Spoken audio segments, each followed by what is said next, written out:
Assalamu alaikum warahmatullahi wabarakatuh.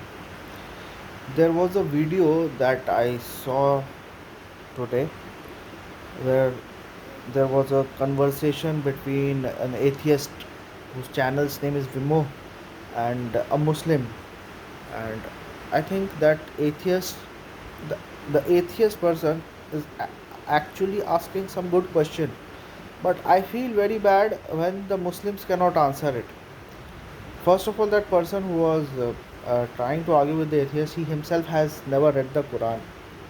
That's the problem of, unfortunately, most of the Muslims, that they have never read the Quran, and even if they have read once or twice, they never make it a habit to read the Quran. That's the reason they are not able to answer the question that the atheist was asking. And second reason is that we actually have a wrong habit of comparing Quran with science. Unfortunately, it started with Dr. Zakir Naik, and to some extent, it has now very much less used amongst the dais. And I feel that this is the correct method.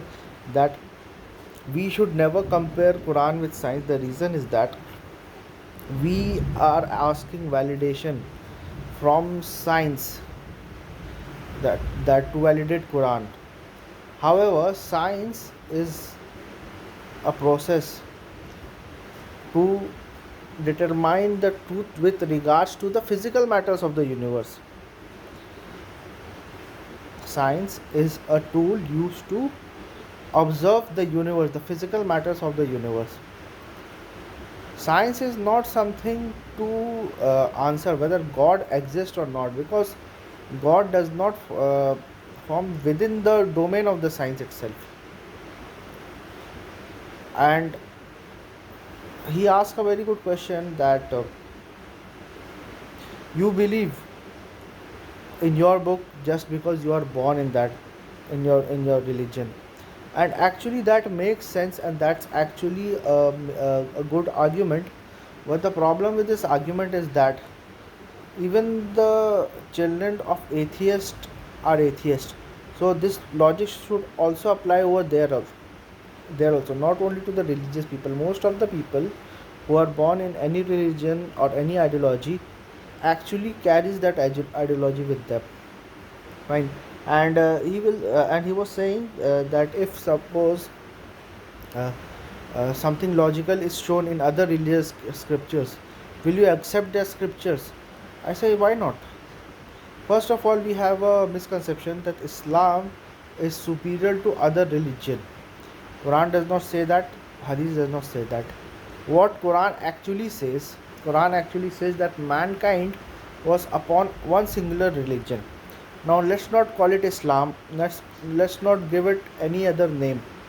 Although the name given by God is Islam, but let's not call it Islam for some moment.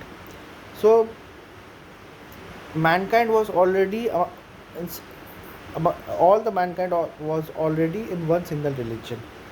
Then what happened? From that religion, people actually made other religions out of it to commit excesses, to commit wrongdoings against each other. That's what is written in the Quran. So from Quran, I can reconcile other religion. I'm not rejecting everything with the other religion is saying.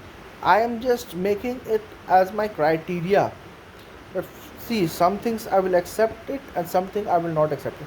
Even and that does not only apply to other religion, it also applies to my religion itself. If someone is claiming to be following Islam, that should match the Quran, because that is the primary book we have. Fine. So if Quran says something, and a religious scholar says something else, I would rather prefer Quran over it, because that's the primary book in our religion. So it is not that if you show me something logical in other religion, I will not accept it. It is just that I agree that most of the people are Muslims because they are born in Muslim family. But any person who have read the Quran actually knows. And he also asked a very good question, that how do you know that Quran is the book of God? On what method do you determine that Quran is a book of God?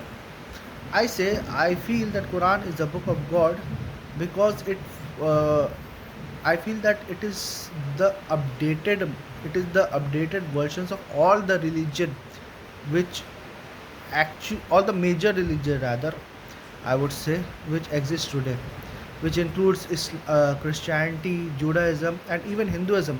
And Hinduism specifically Vedas, if you see, there are much similarities between Quran and Vedas. So that's one reason. Another reason I would say that it is the most logical and most natural religion on the face of earth.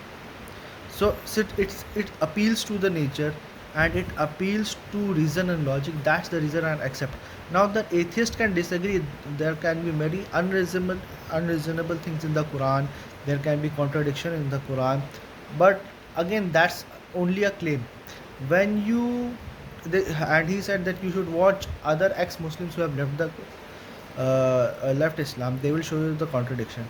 Well, I have read the Quran. I don't need ex-Muslims to tell me what is written in Quran or what is written in Hadith. What they can do is point out, okay, fine, this verse is contradicting that verse, and we can talk about it because context matters a lot.